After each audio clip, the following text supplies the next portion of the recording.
All right, we have a meeting. This is Jeff the Big Hairy Dog, and this is a physical inventory webinar for PRISM.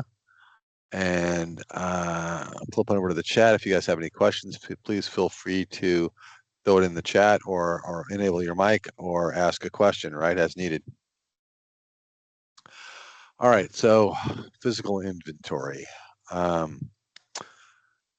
Physical inventory has always existed in 4 steps. And I sort of like to write those down. I had that open. Where the heck did I put it here?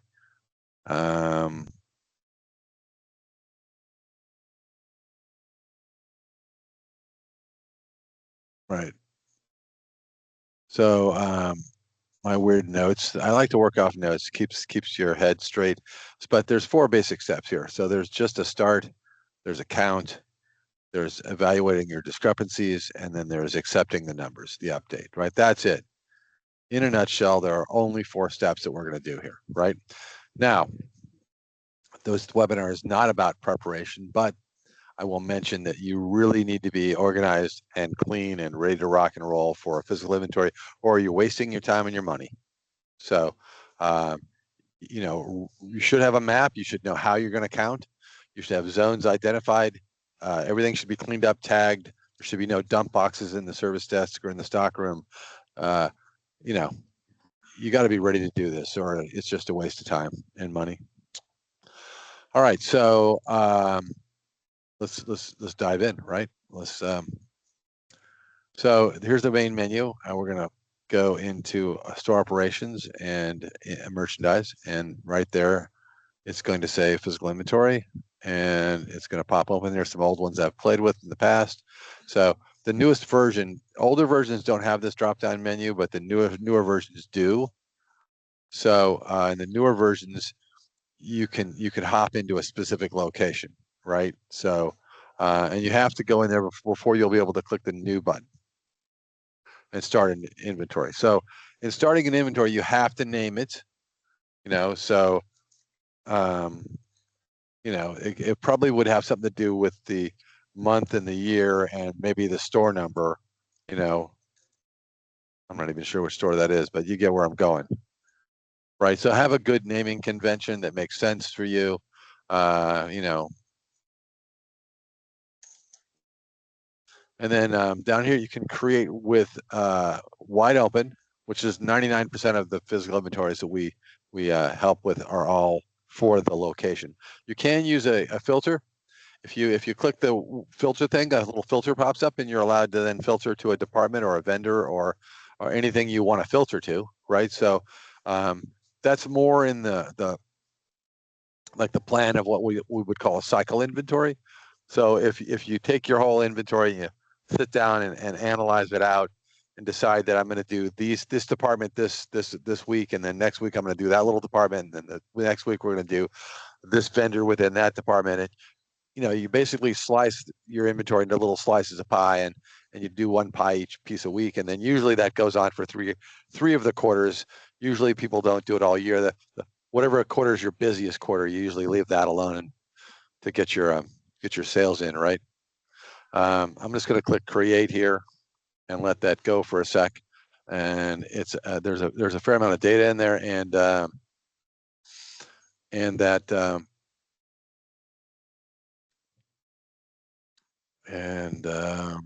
so that's going to spin for a second. Let me get back over here and grab this, bring this back over. So it looks like we started in the background successfully.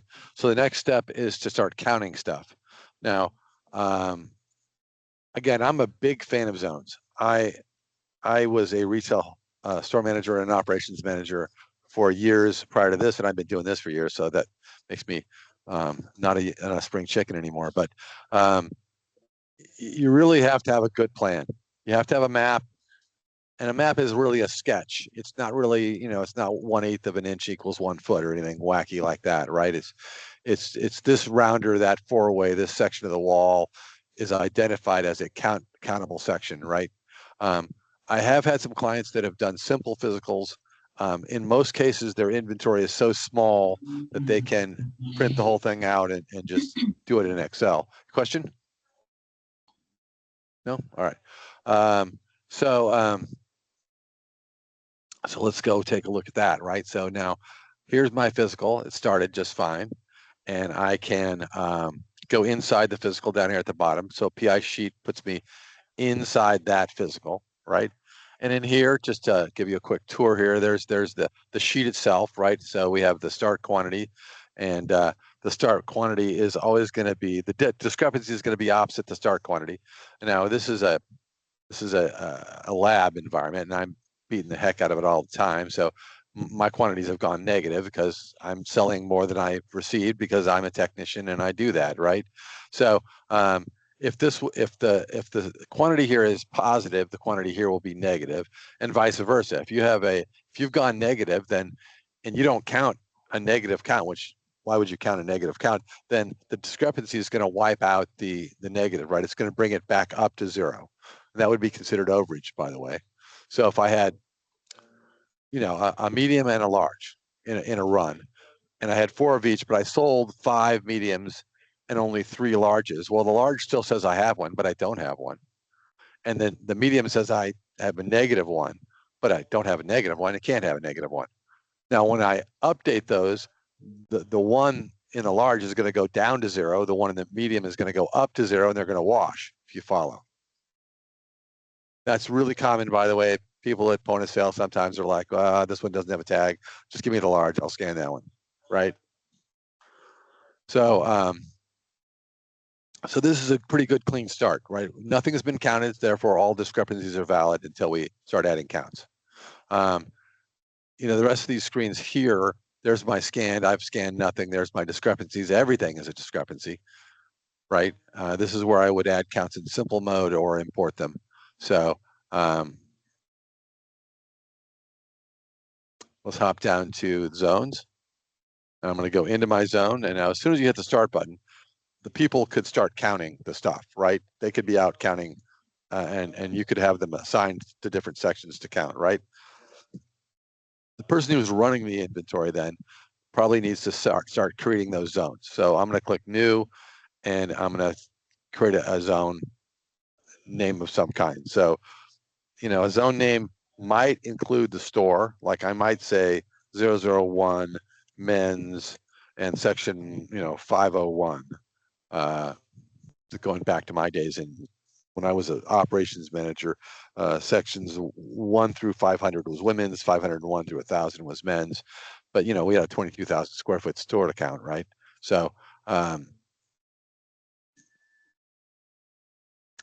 I have sublocations turned on. I forgot to even turn those on. I was testing them for somebody else. Most people don't have sublocations turned on. Sublocations complicates this, and I don't know that I'm going to dive deeply into that unless somebody really needs it, and I doubt anyone's using sublocations. But that divides your inventory up into little smaller groups, right? Anyway, so I'm going to click create. And I could just sit here and start keying these in, right?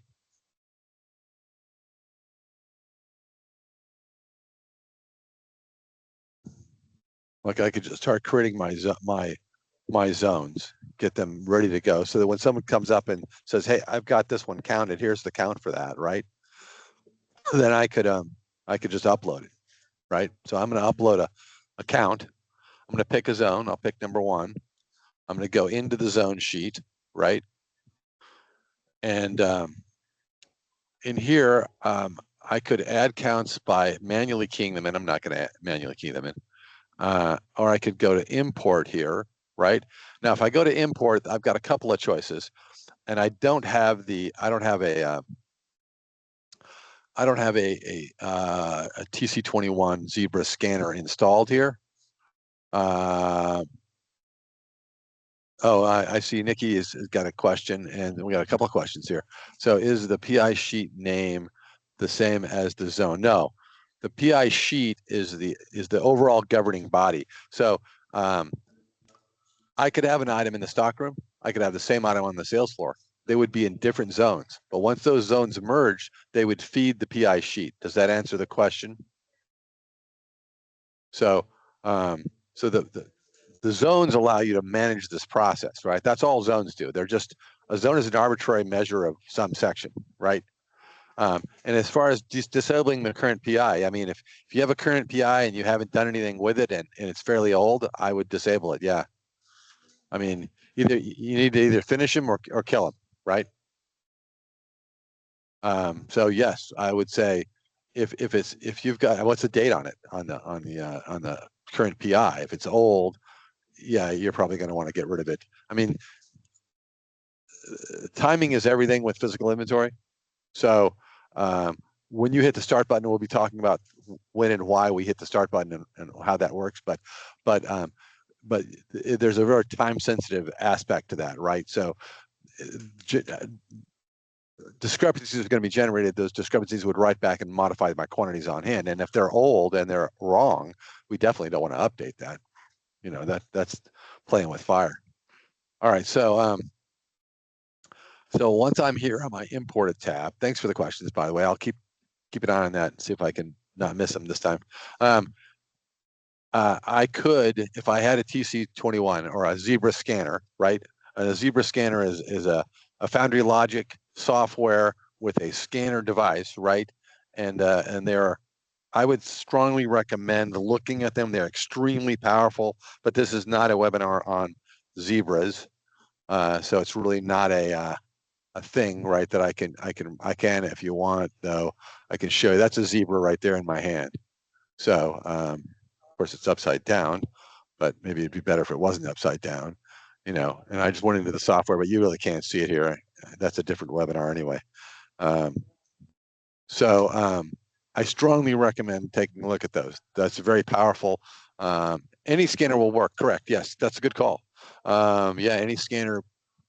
Yeah, I have a scanner on my phone, an app on my phone that uses the camera that scans actually surprisingly well. And then it emails over a file that is CSV. And I just make sure it's formatted correctly and import it. That's what we're going to do right now. We're actually going to import a CSV, right? So here I have one on my desktop that I went ahead and built before the thing started. And it's a very simple CSV. And I intentionally put like a red herring in here. I wanted to have a bad scan in there. And that's kind of the difference between using a generic scanner and say the Foundry Logic application.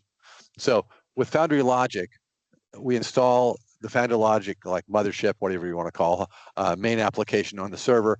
It then reaches inside Retail Pro and pulls out all the item descriptions and sends them down to the scanner. So if you have a scanning error, if you scan the wrong barcode, yeah, that never happens, right? You guys always scan perfect. The Foundry Logic software picks up the bad scan at point of scanning, not point of upload, if you see the distinction. So yes, you can use any scanner that will collect data.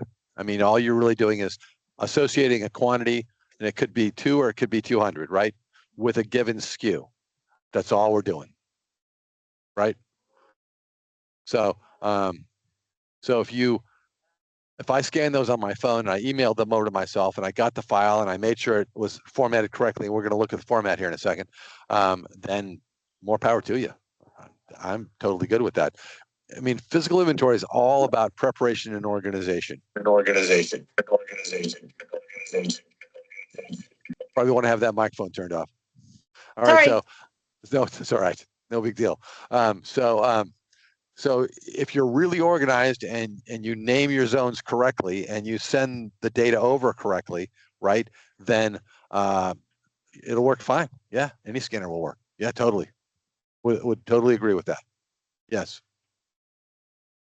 All right, so I'm going to try and upload that thing. So if I was using a TC21, I would click into here and there'd be a button added to my menu, and I would click into that and it would give me a menu, and I would take it from the wireless batches that were sent over across the network, right? And if I'm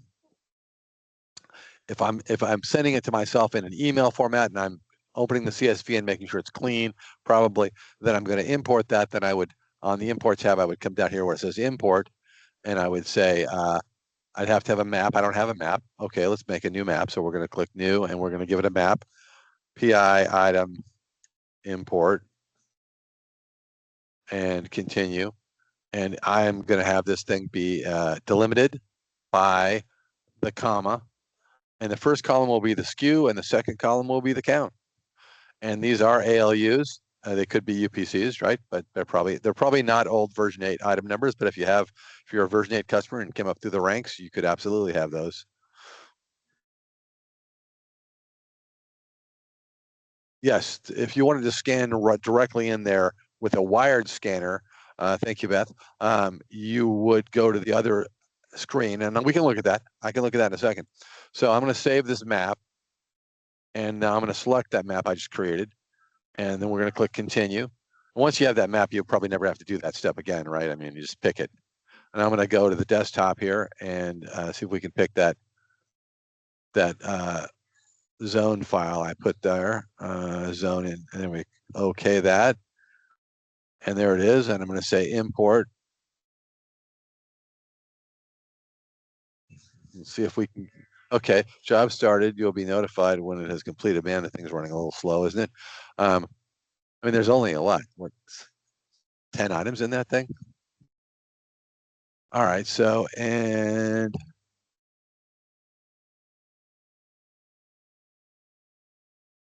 looks like it came in pretty good here. So I am going to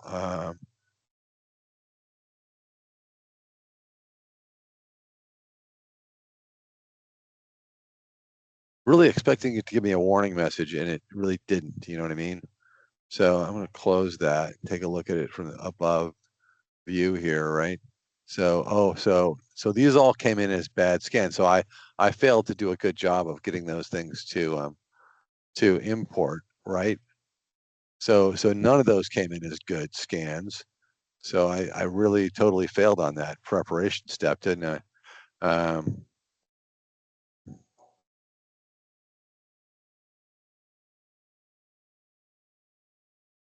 So import.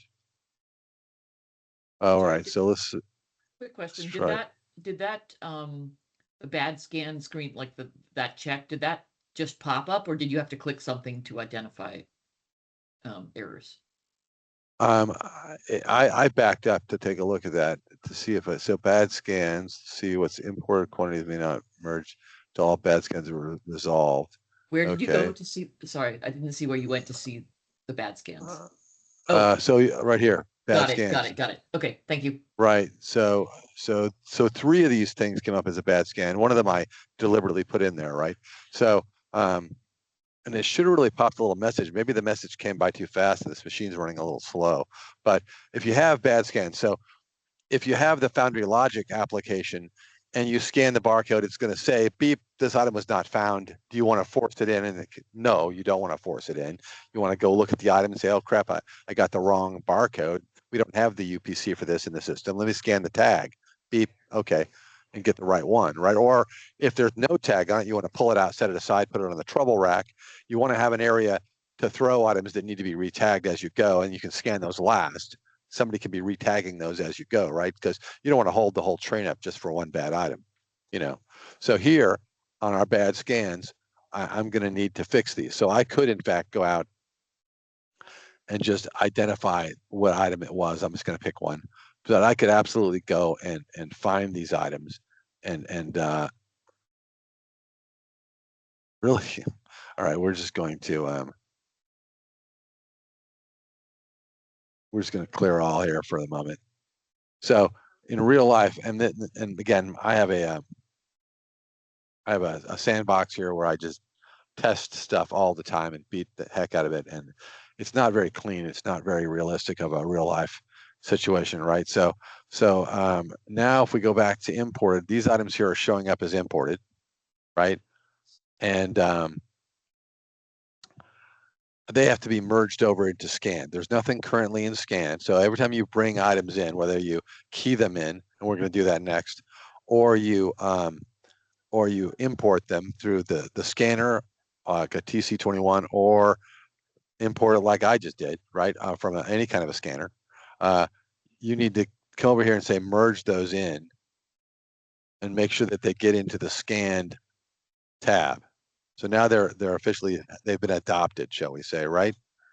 So um, let's pause real quick and go back to this add counts thing. So yes, if I scanned an item, right, Not found. Nice. I thought that was a legitimate one. Item not found. Okay, let's try.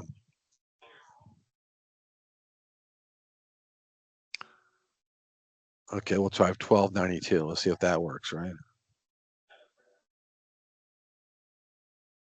I don't know what that is. Maybe we might try that in a second.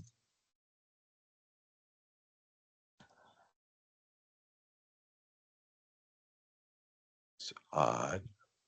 001292.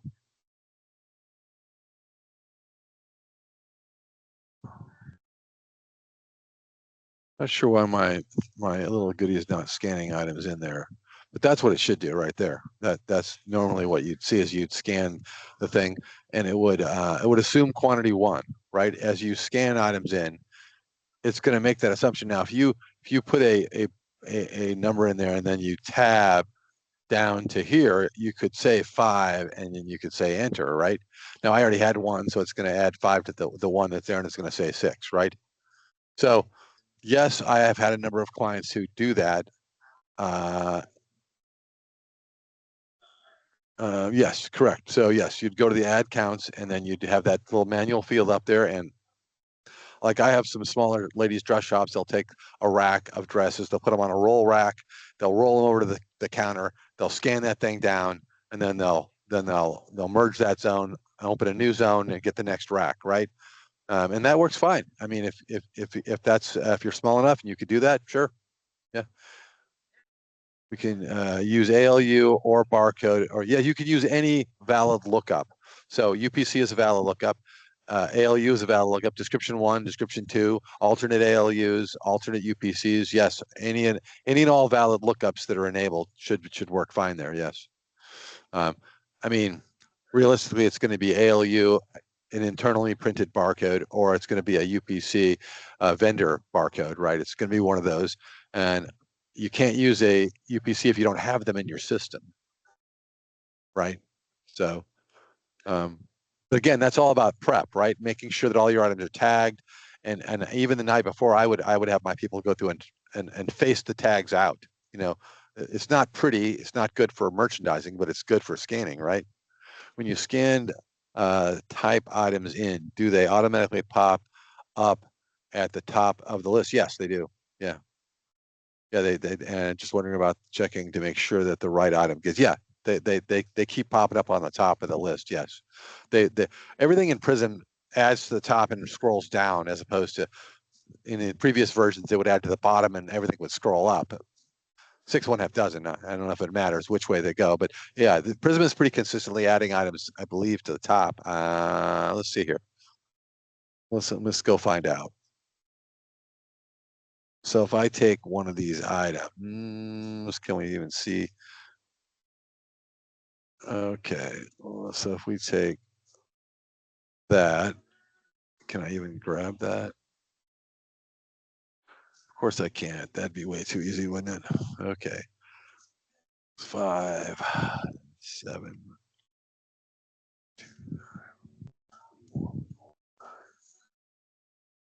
Okay, we'll take that, copy it. I think I got it right. We'll find out here in a second, won't I?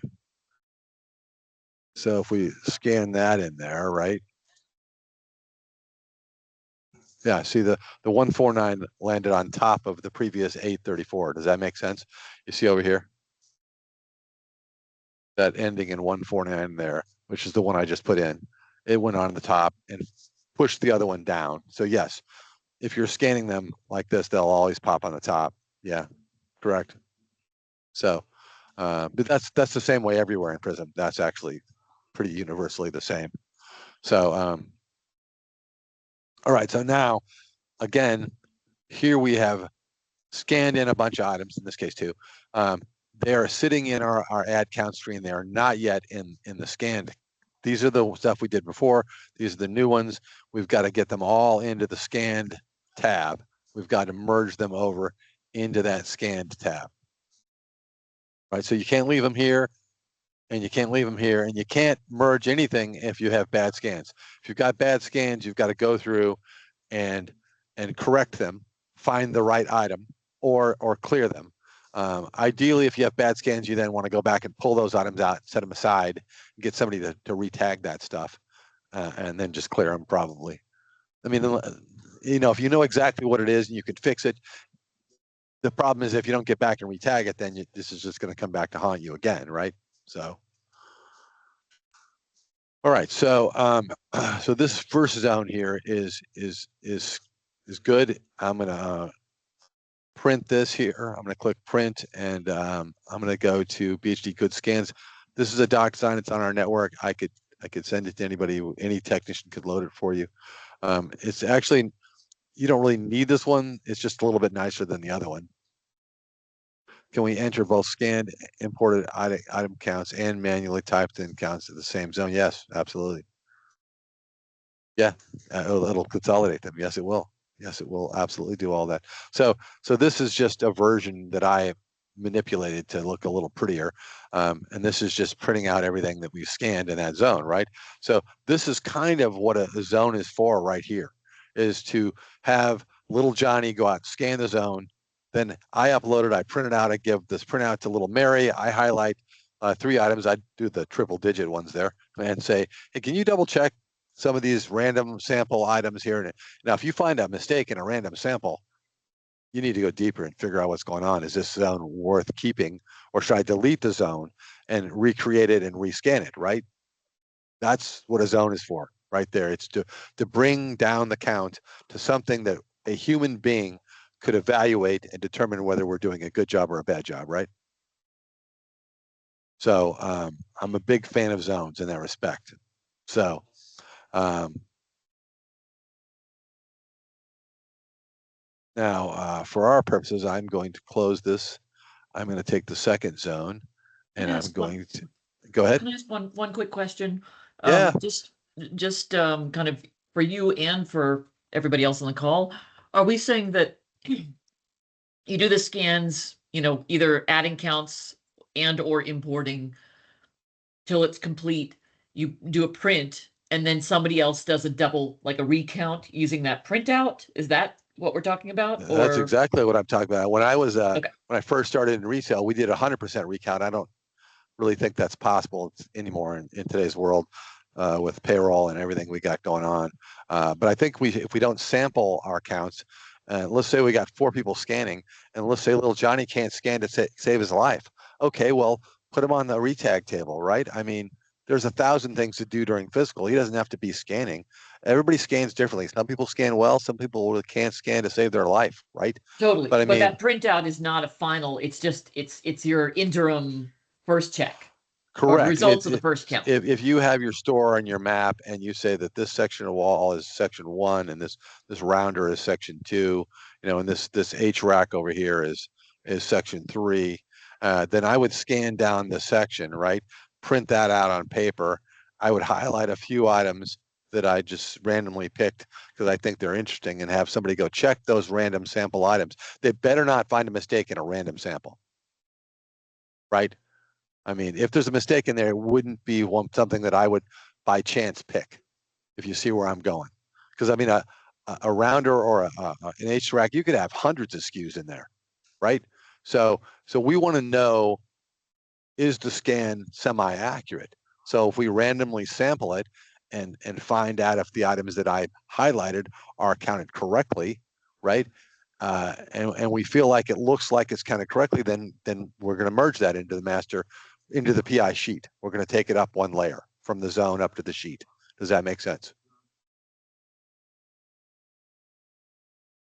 Hopefully everybody kind of gets that the zone is just a snapshot of one small thing, right? But if we count all of these little small things perfectly, then the whole count should be perfect, right?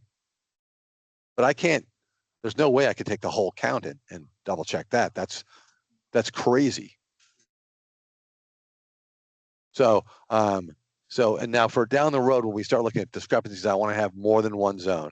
So I am going to go in to the zone sheet for number 2, and I'm going to go to import, and I'm going to import that in, and we'll clear those errors and just roll with it, right? So imported, come on, there we go, import, pick my map, it's already there now. Go to continue, Choose file.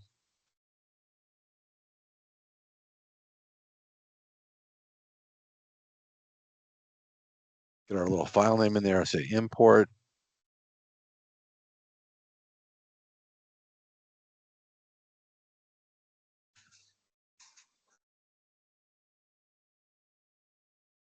Import complete. Great. All right. So they sort of changed the messages when they added that new tab. All right. So here's the stuff that came into the imported screen, right? Here's the bad scans, right? Oh, I see. So this one has a problem that there's multiple items with the same lookup. There's a conflict, right? That's what that is. Let's see if we can widen that. Does not belong to this PI sheet. Okay. Not recognized. Fair enough. So I'm going to clear these. And now these imported items here, of course, have to come over to the scanned. I have to merge them. And I like to do at least 2 of these so that we get the idea that really you can't proceed on to step 3 until you've gotten all of these zones counted, right? And then subsequently merged. I mean, actually merged. Right now they're merged into the zone, but not into the PI sheet. So you see I merged column right there. So if I printed each one of these and somebody checked it and they came back and said, yeah, 2 is perfect, I would then say, okay, action, mark that one and merge marked.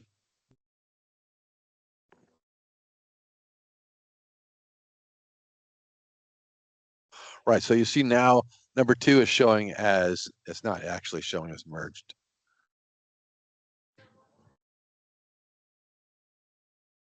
Okay, it's just not refreshing. Oh yeah, there it is.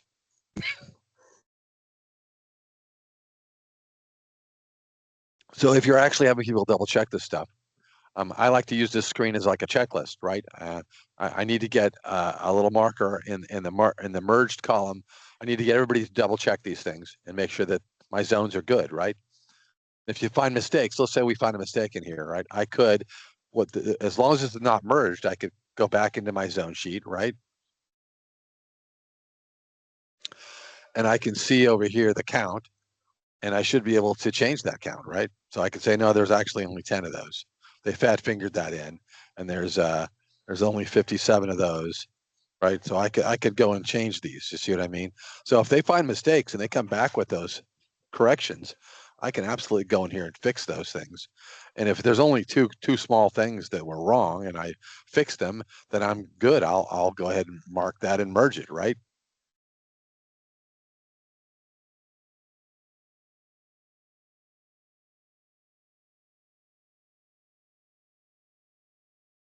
Oh, how am I fixing these? How am I changing the quantities? I'm just double clicking in there. Oh, if somebody went out and counted it and they came back and said, like, I found a mistake, this one shouldn't be that number there, right? Then, then I would, then I would first off have them check deeper. If they didn't find any other errors, then I would just fix the one that they found, right? That's why we double check, right? I mean, if you don't double check, you're going to have to deal with it, the discrepancy phase, right? But the discrepancy phase is messy enough. So I try to take the opportunity while put the horse blinders on, look at that small 4-foot section of slat wall and see if I can determine whether that was counted correctly before I feed it up into the discrepancy report. Can you just go back to the screen where you fix it? Yeah, sure. Yeah, we're still good. Let's cancel that. It's not. So all I did is I clicked in there. I'm going to go slow here. I'm going to go to the zone sheet at the bottom. Yep. And then right in here, probably I didn't before, but I would go to scan probably because that'll limit the screen to the items that are in that zone. So this is a view of the PI sheet with the items you scanned in this zone. This is actually only the items that are in the zone, right? So you don't see the first scan and the second scan side by side, or No, it's all combined in here. It's accumulating as you add counts. so how do you And know then which well, that's what the um zone is for. So if you want to count two sections separately, make No, them no, two I'm be. saying within a zone. I've got one item and there are two people who counted. They both came up with different numbers. So now I've got to do it a third time. Is it just the most recent number shows up as the scan quantity? Is that all? So let me rephrase what you said. We got two people. The first person counted it and uploaded it, right? The Yep. second person counted it, but they counted it off a printout and they circled the item that's wrong and they said this is an issue. So they're handing me a sheet that says that they said there was 300 there. There is not 300 there. They typed that in and they fat fingered it. There's only 30. So the second person who's counting isn't counting the whole thing. They're taking this. Let's do this. They're taking a version of this here, right, in their hand out to that section, and they are. I took a highlighter, probably highlighted some sample items, right, that I want to have them check, right? And if they find mistakes in there and they dig deeper and they find other mistakes, I would expect them to circle and make notes about anything they find that's wrong, right? So I'm going to zoom in on this because I don't know if everybody can see it well, right? So they've got this in their hand when they're out there double checking. I we don't have the payroll to do 100% recount on every I'm section, not, do we? yeah, I think you're addressing something totally different. And so I'm saying first person scans it, they scan the maroon XXL. They get 20. Great. Um, they do the printout. The second person scans it. That happens, the maroon XXL happens to be part of the random recount. They get 19. Um, they upload it. Now, is what you see on the screen 19 or 20, or do you see both counts like that? Oh, here there's a discrepancy. One person counted 20, one person counted 19. Somebody needs to be a tiebreaker. Like we need to do it, or how does that? There's something there I'm not getting. So I'm going to rephrase that. If we were going to do that, um, what you're suggesting, kind of, to make sure that I'm not confusing everybody else here, right? We have a given section on the floor that we're counting, and so one person counts it and uploads it, and I call that version one of that zone. Then I Exactly. I create a version two of that zone, and I have somebody take a scanner and go rescan the same section and upload that. Yep. And then I would print both these out and set them side by side and see what the issues are, right? Because I'm going to have to delete one of those, or I'm going Right. to So double what my shows up on count. the screen? Is it the most recent scan Well, in that no, column? if they're named differently, they show up in their respective zone. If I upload them both into the same zone, they're going to double. So the There is recount no will actually increase. Okay, so you cannot upload twice into a single zone. It will increase. It won't fix the numbers. Is that what Yes, you're you are saying? correct. You are Got it. 100%. You cannot Okay. upload twice into the same zone without creating a Okay. problem. All right. Yes. That's the key. Thank you. Nope, that's fine. That's good. Just in case anybody else was thinking the same thing, that's a really good thing a distinction to make sure, right?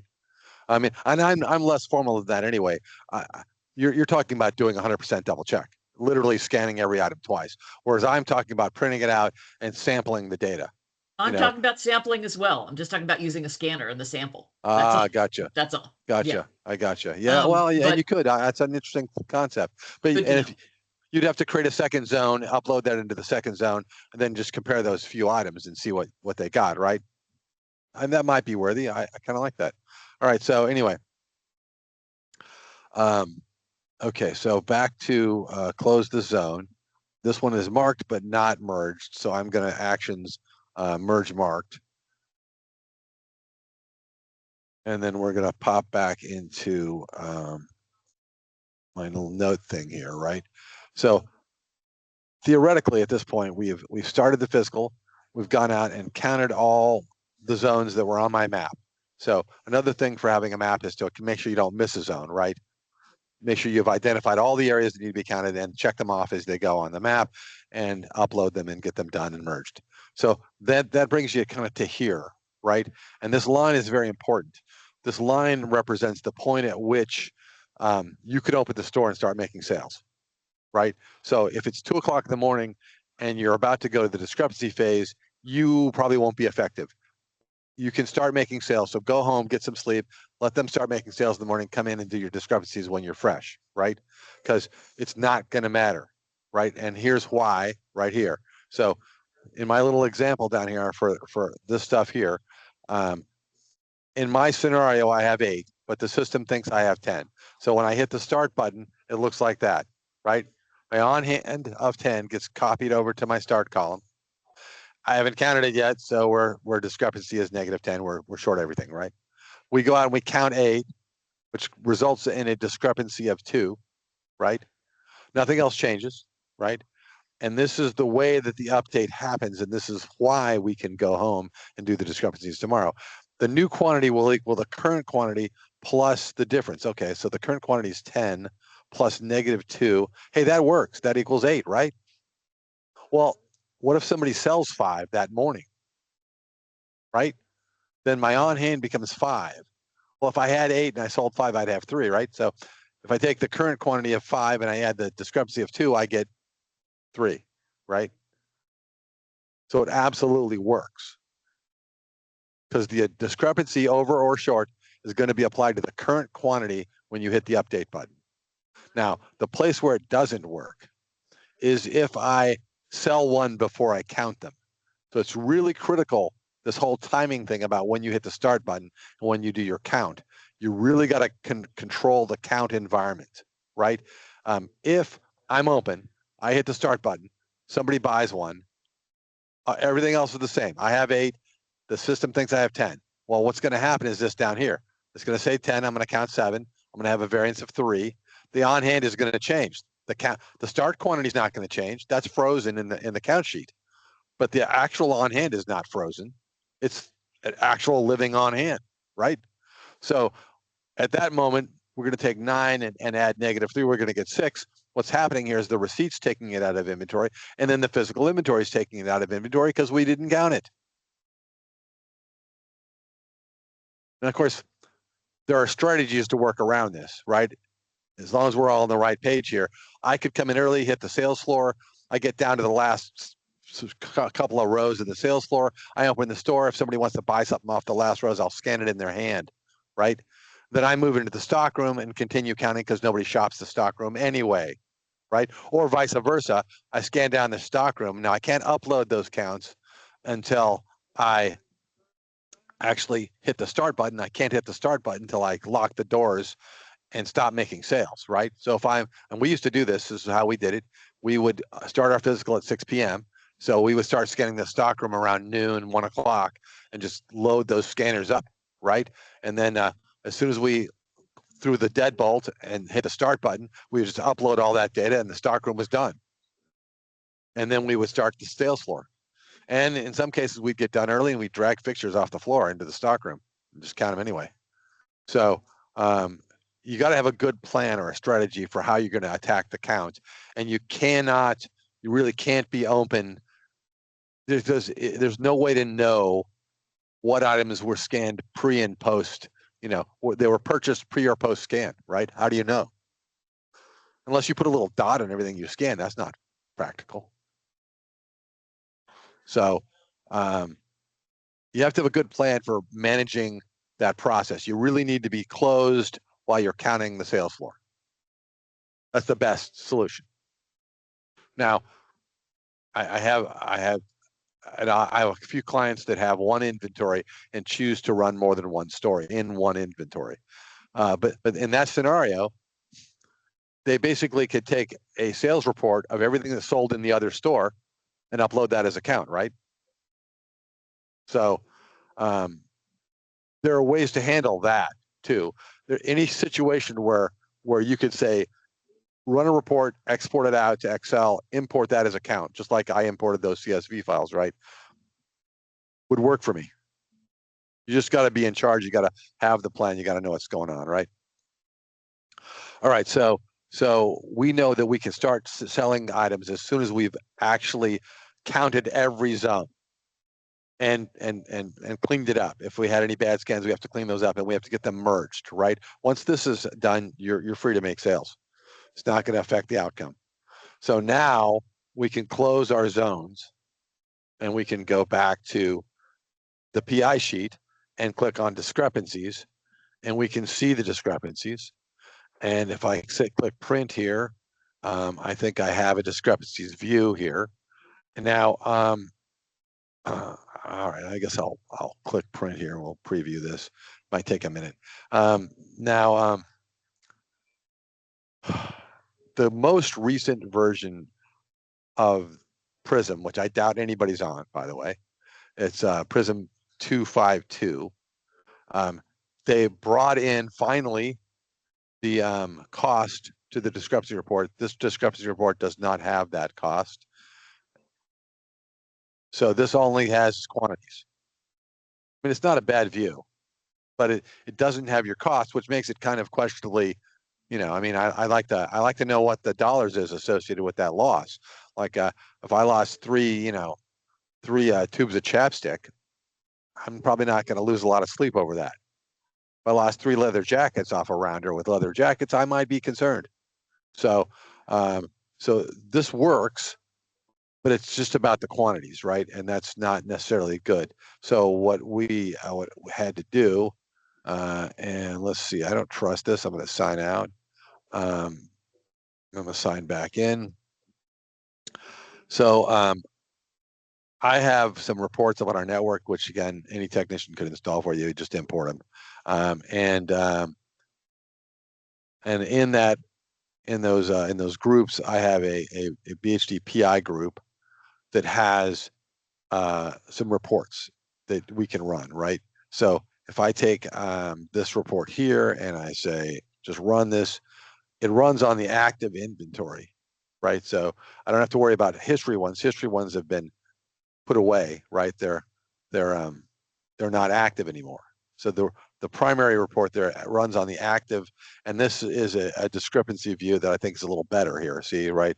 So we can see cost differences and price differences,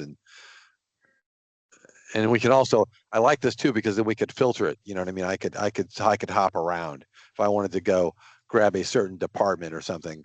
I could go to the department field and type I guess that's not a good plan. I don't know this data, but you see what I mean.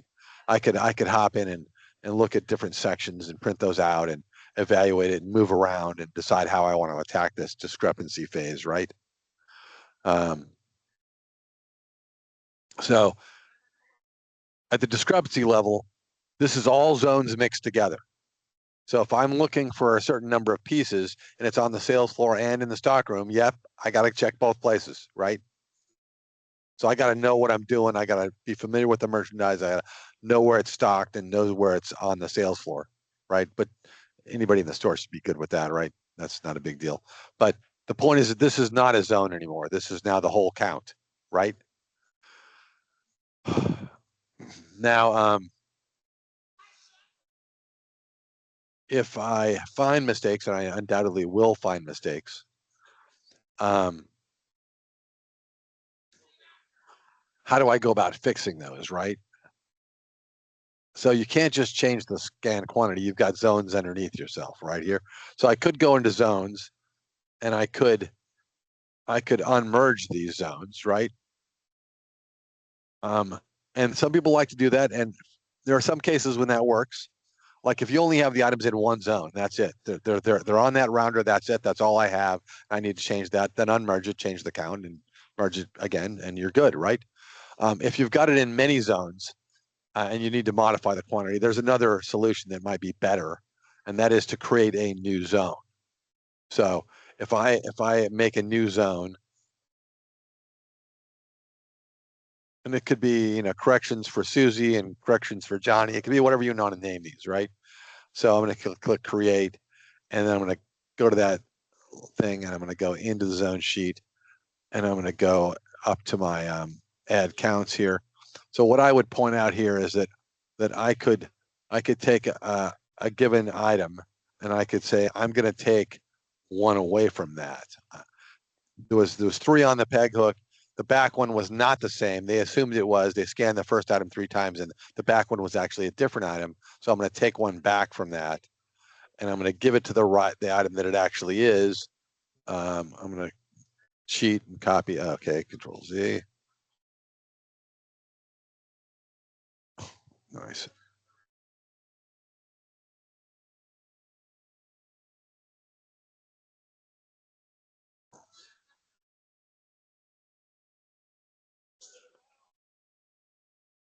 All right, so I don't seem to have a good skew here handy.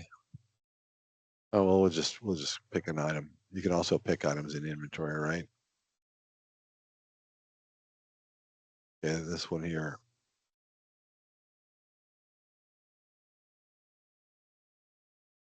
So the point is that you could scan items in or you key them in, and you could either take items away or add items to it.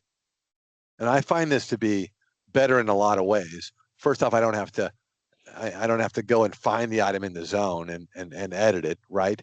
I've got a printout. They went out and they counted it. They circled the issue. They're telling me which item needs to be fixed. I can just say, look, this item here, take 10 away from that and add the 10 to this item here, right?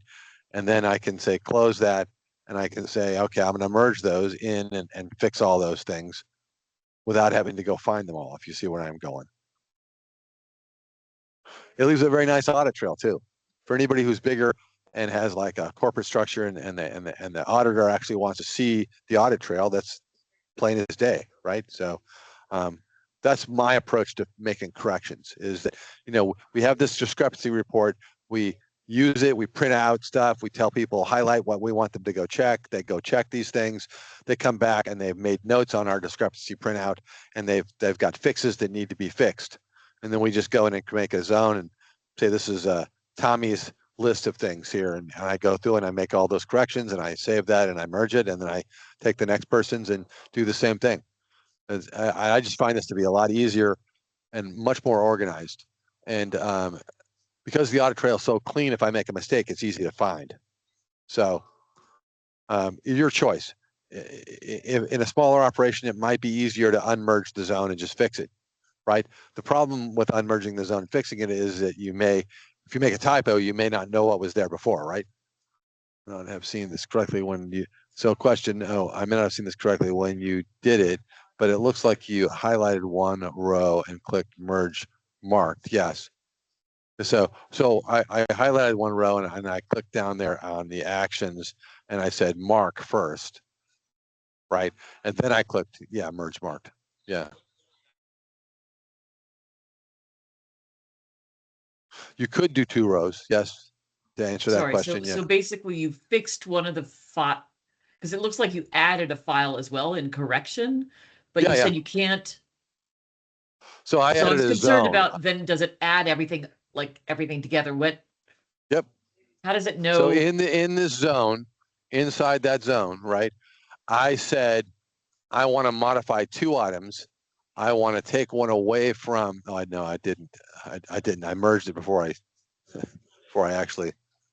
So I said that I want to take one away. I'm taking one away from that SKU right there, and I screwed Yeah. that up, by the way. But see, even when you do this all the time, you still screw it up, right? So it's all about dotting I's and crossing T's in physical inventory land. Anyway, I said take one away from this item and add one to that. Then what I screwed up on is I needed to merge that and I didn't. And then I needed to merge it into the whole sheet, right? So actions, unmerge. Let's just select this. Let's do it right here. Actions, unmerge that one.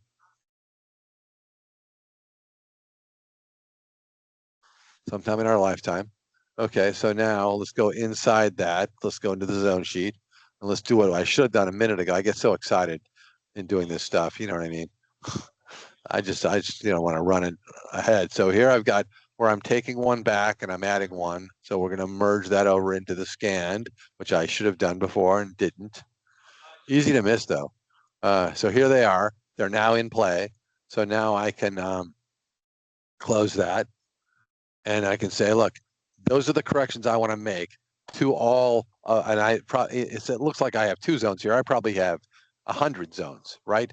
And these items may exist in more than one of those zones. So it's easier for me to just go into a new zone and say, take back 10 from this, add 7 to that, take back 3 from this one, add 3 to that one. You see what I mean? And then when I'm ready to apply those changes, I just check it off and I say actions, mark that correction zone and merge the marked. and then it goes and fixes all those things I ask it to go fix. Okay, so I think that was what I missed. So when you click mark, it basically it's telling the system, don't add all this, don't add whatever the change is to the other numbers, just apply the changes. It's Like whatever's because in you were that zone. saying don't merge, don't import it multiple times. So does calling it mark when you're making a correction tell it, hey, I'm making a correction? Is that No, mark just says it just tags it as so the mark thing is there so that if let's say I did 5 of these 5 correction things and I got them all lined up and I hadn't merged any of them, but I want to do all 5 at once. Well, I could mark, and then say merge mark. It's just part of the process. okay? I don't want to take up anybody. I mean, I'm No, going to that's stop a good asking question though. questions because No, I don't know that's a if good anybody question. else is No, like having the same no, issues that I am. I I totally encourage questions because honestly, communication is so easy yet it's so hard. So I totally believe that you got to get the right, you got to communicate. So we print out our discrepancy report. We, to the best of our ability, find all the mistakes we have out there, right? And then we correct them all, and that would bring us up to sort of the end here, right? So if we've found our discrepancies and we printed that out and we've made our corrections and added the corrections back in and merged those, then we need to finish this, right? Update it. So to finish the process, we would back out of our zones. We would back out of the physical. So here's the physical, right? We would close that. We would be looking down on the physical and we would click on there and we would click update PI and give it a reason code, which hopefully you got a nice reason code like physical or something in there. And then we would click update. Now it's defaulting to all counts, right? Would we do all counts or should we be on quantities only? And of course, the answer is all counts, right? So if I have an item and I started the physical and it had a 2 and I didn't count anything because I don't have it, I need it to go to 0. If you say quantities only, it will not go to 0. It does not have a quantity, right? So this is a rare exception physical where I'm going to count 12 unrelated items and I can't filter to them and I just want to have it hit those 12 items, the ones that I counted. It's a very cool feature, very seldom used, right? But you could say like, go count these 12 items, start a whole physical, every item's in play. You count 12 items and say, only update the ones I counted. Really nice spot checking function. Again, I don't know of very many people that use it very often. But for us, it would always be all items, everything in there. If I didn't count it, it's because I don't have it. It needs to go to 0, right? Before I actually update that, I want to back up and I want to actually go back to reports for a second. Now, let's back up. The other report that I have in here, this one here, I want to examine this and make sure we understand why this is in here. So I'm going to run this one here. Now, this one is in there to work backwards from the item to the zones. So if, and this actually happened, by the way, was a situation where a client had a jacket. It was a rounder. They had 3 jackets on the rounder in that size. And the discrepancy report said they had 63, that they had counted 63. They have over 100 zones. They don't know where they accidentally counted it, right? So, so we want to be able to run a report that identifies the zone here. See that? And how many were counted in each zone, right? So let's go back and see if we could zero in on something like, let's say 1292, right? Okay, so there's an item. And I can see how many were counted in each zone, right? 1 in each zone, right? Scan quantity of 1 in each zone here. Now, in the real life situation, it turned out that they counted 60 jackets in the jewelry counter, which kind of begs the question, which one was more expensive, the jewelry or the jacket? It was in Alaska, probably the jacket. But but the point is that they went to the zone, they found out what item they should have counted, right? We pulled the 60 out, we put the other 60 in, right? So this zone report here lets you run a report, filter for the item, and find all zones that item was counted in, and then look at your map and say, well, should that have been counted in that zone, right? I mean, you don't usually need this report, but it's really handy when you do, because there's no other way to get there. So really nice little thing. And then, of course, I recently added the history version, so you can go and run discrepancies on older physicals if you want. So, okay.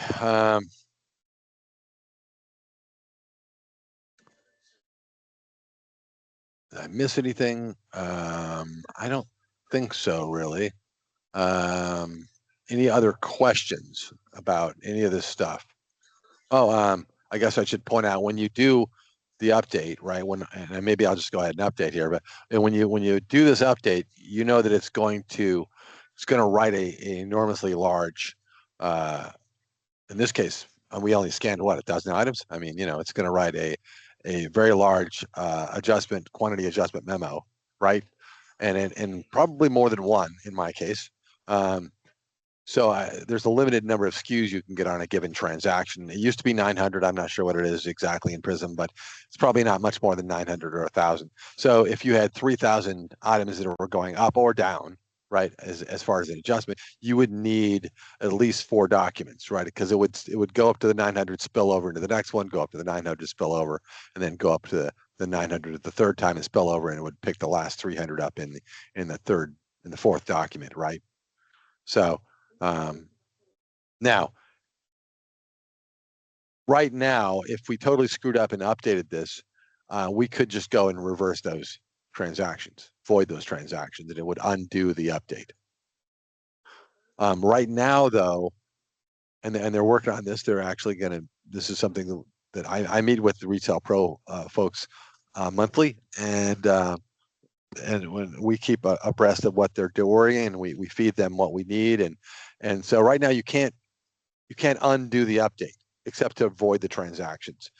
In previous versions, you were allowed to essentially unupdate, unarchive the physical, and then re-update it after you made corrections to it, which would make a series of updates to the quantity. So you'd have a whole set of adjustments that did the first update. Then you would have a whole set of adjustments that undid the update, and then you'd have another whole set that re-updated the physical, if you see where I'm going. So that there should have, let's go see, that should have made some quantity adjustment history. So we're going to do a memo lookup here and see what's out there.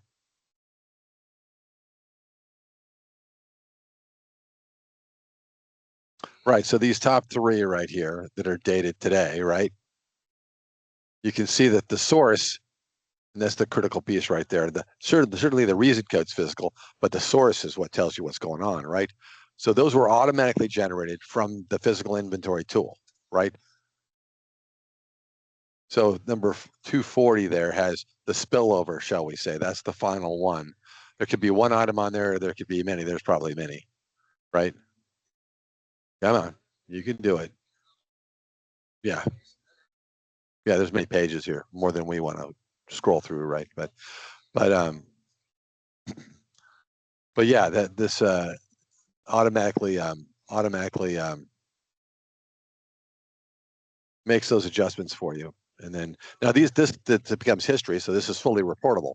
And I would recommend doing some reporting on them. We could easily play with reports. It's not really a webinar on reports, but to know what your highest department is or your lowest department, or where you lost your money, right? Taking a look at those kinds of analysis is really healthy and good. I can tell you from personal experience, when I was in retail and my leaded crystal department hit the top 10 departments, and I was very surprised that, because people weren't stealing punch bowls, I'm pretty sure. So, but it turned out there was a thing going on, and we are actually able to identify how the theft was happening and plug the hole, right? So, that's always valid stuff when you can go and run a report, and you can actually run a default report. Like if I just popped out here now and said all groups, and I said filter to the word quantity, I believe. Maybe I'm wrong on that. Is it QTY? All groups, all owners.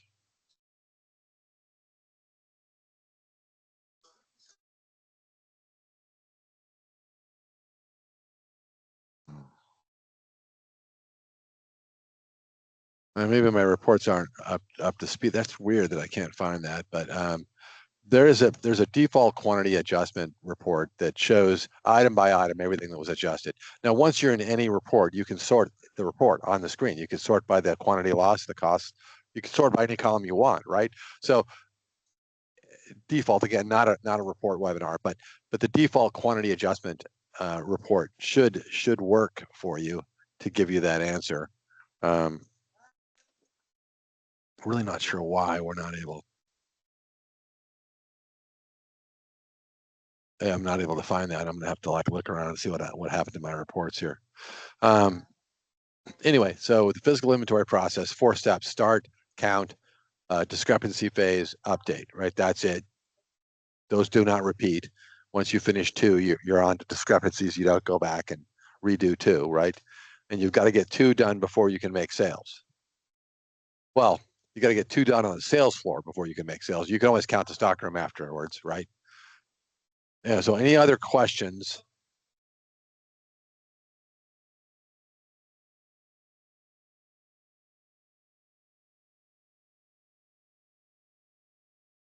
Well, all right then. I'm going to say thank you for taking your time out of your day, and I hope everybody has an excellent holiday.